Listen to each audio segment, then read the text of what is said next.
Nos es grato compartir con usted recursos espirituales para su edificación personal. Bienvenido a su canal.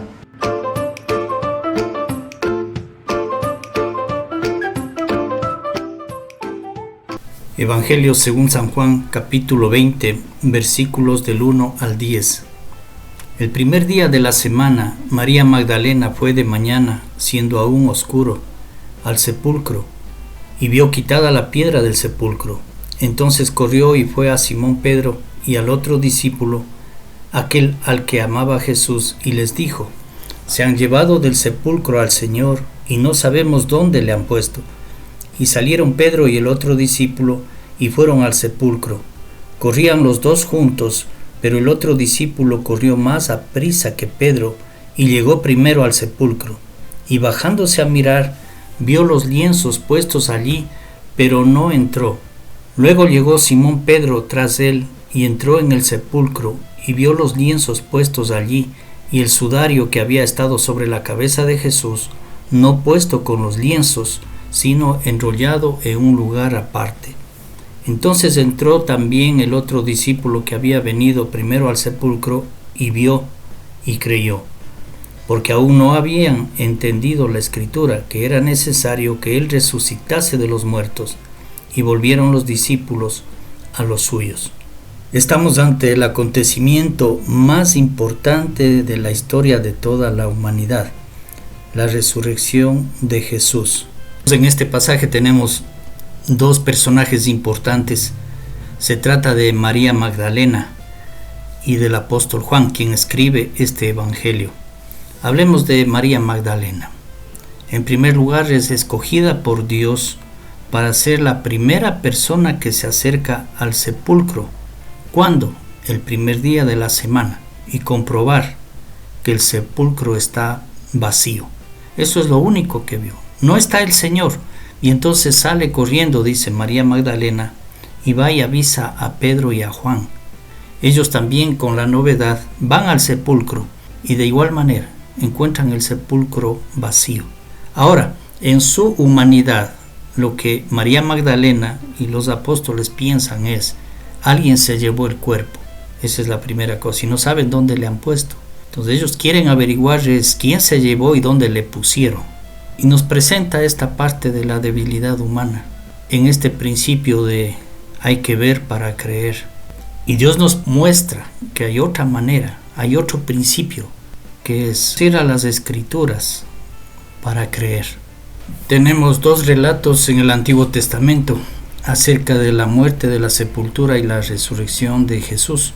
En el Salmo 16, versos 9 y 10 dice: Se alegró por tanto mi corazón y se gozó mi alma.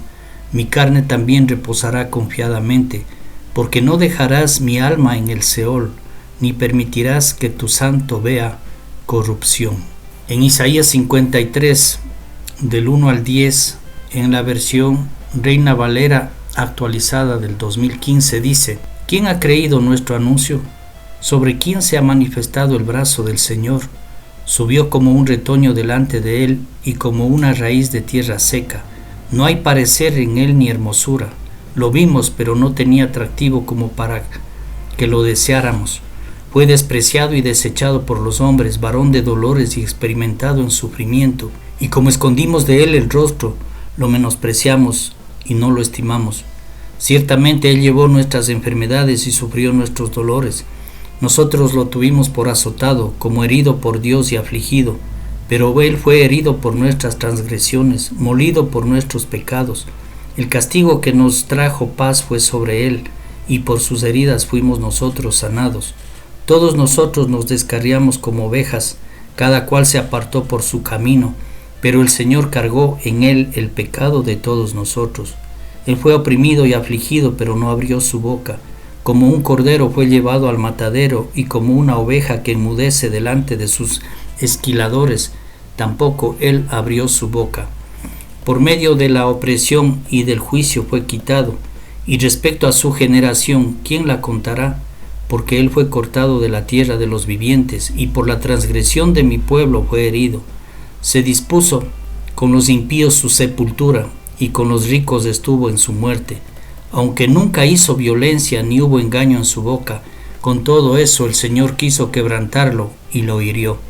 Cuando se haya puesto su vida como sacrificio por la culpa, verá descendencia, vivirá por días sin fin, y la voluntad del Señor será en su mano prosperada.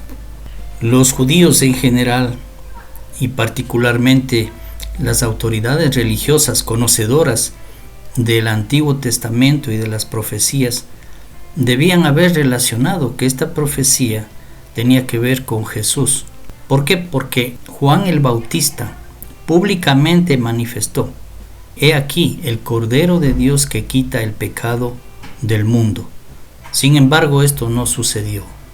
Sus discípulos tampoco pudieron relacionar estas profecías con lo que estaba pasando con Jesús en estos momentos: su muerte, su sepultura y ahora su resurrección. Pero bueno, tratándose de los discípulos de Jesús, es aceptable su desconocimiento porque no eran hombres de letra. Pero lo que no es perdonable para los discípulos es de que, habiendo Jesús expresado 3 veces que va a morir, va a ser sepultado y al tercer día va a resucitar, no le creyeran.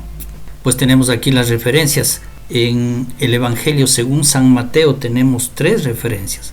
La primera, en Mateo capítulo 16, versículo 21, dice: desde entonces comenzó Jesús a declarar a sus discípulos que le era necesario ir a Jerusalén y padecer mucho de los ancianos, de los principales sacerdotes y de los escribas, y ser muerto y resucitar al tercer día. En Mateo capítulo 17, versículos 22 y 23 dice: estando ellos en Galilea, Jesús les dijo: el Hijo del Hombre será entregado en manos de hombres y le matarán, mas al tercer día resucitará. Y ellos se entristecieron en gran manera.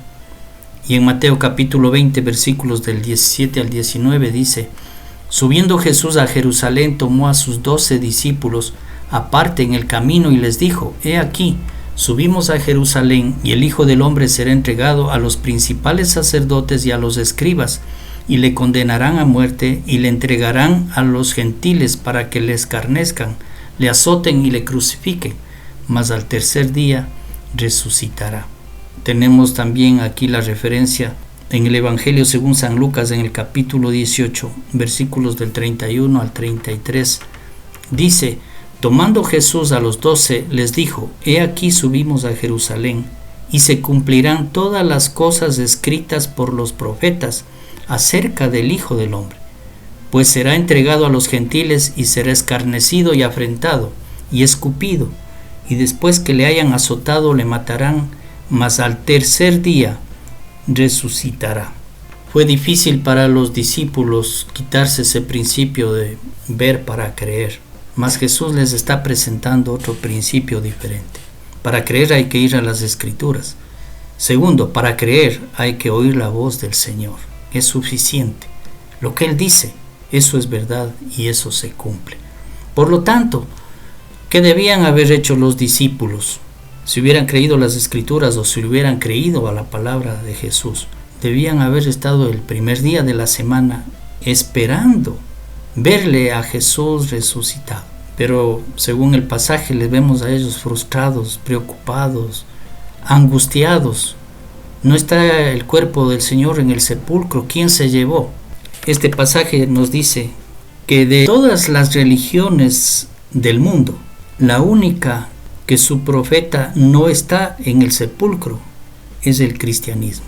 Los profetas de las demás religiones murieron, fueron sepultados y sus cuerpos están en la tumba, porque fueron hombres comunes y corrientes. Jesús es el Hijo de Dios. Nos demuestra también este pasaje que hay vida más allá de la muerte, que hay un lugar donde pasaremos una eternidad, o en la presencia de Dios o alejados de Dios. Finalmente, apropiémonos de lo único verdadero y seguro en esta vida, la palabra del Señor.